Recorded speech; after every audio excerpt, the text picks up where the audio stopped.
What happens when a scratch kitchen sets up right next to a brewery? Today we're in Canoga Park at Osborne Pizza Kitchen, neighbors and owned by the popular 818 Brewery. And this spot is doing way more than riding the coattails of great beer. Think crispy flavor-packed pizzas, rich house-made pasta dishes, and comfort food with serious attitude, all crafted just steps away from your next pint. In this episode of Eat, Live, Love San Fernando Valley, we're checking out the menu, meeting the crew, and finding out why Osborne Pizza Kitchen is quickly becoming a local favorite for food lovers in the 818. Today on Eat, Live, Love San Fernando Valley, we're in Canoga Park. Now, the parking lot that you're actually looking at right now may look familiar to you because this is where 818 Brewery is located. But did you know that they also own the place right next door, Osborne Pizza Kitchen, which has been getting rave reviews for their pizzas, and they just added pasta dishes to their menu as well. Let's go check them out. Brian, it's so great to be here, my friend. It's great to have you. Love this Matador Red. But today here we're talking about the Osborne Pizza Kitchen, which is attached to the 818 Brewery. So tell me the backstory behind this place. Yeah, so we had the brewery next door. They thought it'd be great to have food for the brewery. But yeah, we specialize in pizza. We've been here for about 2 years now.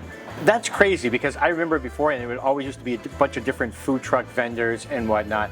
But the crazy thing about it is your pizza is really good. I've tasted pizza at some other different breweries. Yours is phenomenal. I appreciate it, man. Yeah, we put a lot of care into our ingredients and the process, so I'm glad you enjoyed it. Tell me about your background because you have a long time background when it comes to pizza. Yeah, so I have over 10 years of experience. I used to open franchises, but I specialize in Neapolitan pizza. So I actually competed here in Inglewood and placed first place for the under 25 and won a free trip to Naples to compete in Naples. And what did you learn from that experience? It was fun, man. There's so much to learn. So I was able to work with a bunch of pizzaiolos out there, so took as much as I could and brought it back here. Is it still a learning process? Because I always feel it's one of those things that you can always learn because there's so many different varieties of how people make pizza.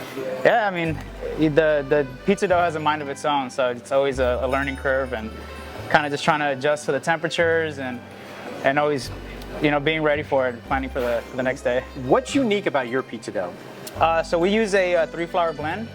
We have semolina, 00 flour, which is caputo, and a nice high protein flour. And then we use a sourdough starter. So it's a mixture of different things in there. And how does that result in when it comes to taste? Yeah, you have a nicer, softer chew, a nice crispy crust, and then you have a nice little tang from the sourdough. And then yeah, we ferment it for 72 hours. So it's a long process. What are some of your more popular pizza dishes? I'd say the Diavola is a classic. You can't go wrong with a little salty, spicy. My personal favorite is just the classic margherita pizza. You get, you know, fresh basil, fresh mozzarella on top, a little bit of olive oil, you're set. All right, you guys just recently added pasta to the menu as well. So yeah, we use the Checo pasta, and we make our fresh pistachio pesto, which is a little different from most. Most pestos have pine nuts in it. We try to change it up a little bit.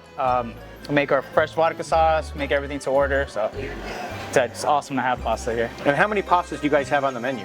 We have about 5 pastas. We're gonna start off with 5, and then we're gonna experiment and kind of just go with the flow. Brian, what's in your spaghetti chicken parm? So we make our katsus in house. So we have our. It's a chicken katsu, right? It's a chicken katsu, yeah. Yep. So we have our chicken breast. We marinate it with fresh rosemary, thyme, oregano, a little bit of garlic, and olive oil, and then we'll bread it with some panko breadcrumbs. As far as the spaghetti, we have a fresh pomodoro sauce, which is very simple. We do a compound butter, a little bit of basil, and we just toss some spaghetti in there and we plate it all up. I can't wait to try it. Let's go back in the kitchen and see how you do it. Yeah, man, of course. The important thing is you want to make sure you have enough flour so your hands don't stick, but not too much. Otherwise, you'll get a really white crust. Brian, what pizza are we making right now? We're gonna go ahead and make the Supremo pizza. And what's on the Supremo pizza? So that has our marinara sauce, our mozzarella cheese. It'll have pepperoni, onion, bell peppers, and a little bit of olives. Sounds good. Let's get to it. Let's get it.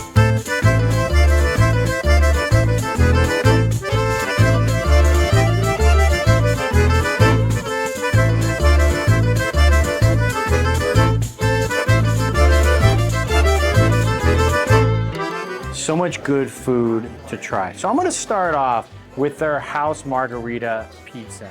And you know, like I've always said before, that the taste of a good pizzeria is always how good is their margherita, right? So let's take a bite.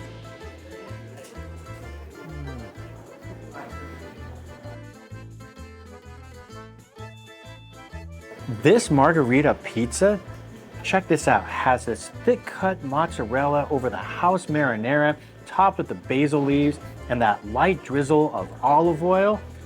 Guys, what I like is that it's not charred down below. It's very soft and chewy, almost very similar to some types of the New York pizza, but man, is this really, really good. And the amount of mozzarella that they use, you can see right here. So one of the first things that you taste when you take a bite into this pizza is the mozzarella itself, combined with the flavor of the basil. This is a really, really good margherita pizza.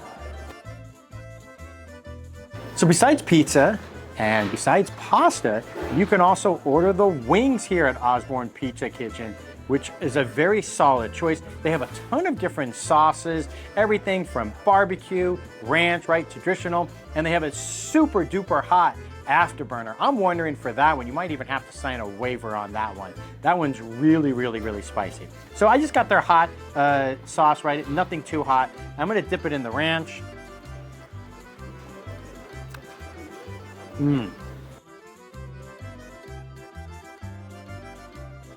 Love the buffalo sauce on the outside of it, but it's not too overwhelming, right? So you're able to taste the flavor of the chicken itself, and then dipping it in the ranch cools it off a bit.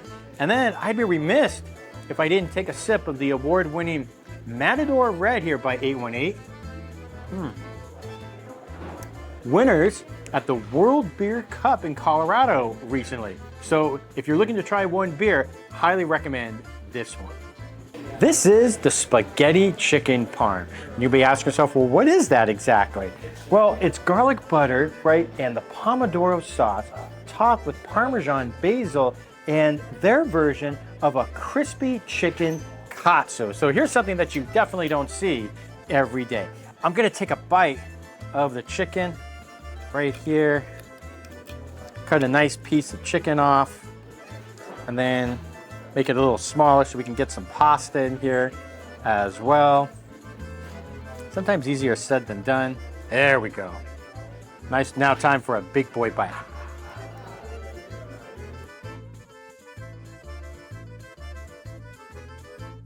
This chicken is phenomenal, I might add. So it's very crispy on the outside, like a normal chicken katsu would be. And then inside it's juicy, it's flavorful, and you got the melted cheese around it. Plus you have the spaghetti and the basil, and then you have the crispiness of the chicken, but you also have the flavor of this tomato basil, and it all blends together as one. I'm taking another bite. Whether you're looking to have a great beer, and they also serve wine here as well, or you're just looking for a fun place to hang out with friends or family, this is a really great spot, I might add, if your kids are in youth sports and you're looking for a place for families to hang out afterwards. Got some great food here, great place to enjoy amazing beer, right, and such a variety. And then if you're actually sitting next door at 818 Brewery, guess what? You can actually have your food actually delivered over to the brewery and enjoy your pint over there. So whether it be the pizza, the pasta, and so many other great things on this menu, make sure you come out and give these guys a try. There's a reason why they have so many 5-star reviews online.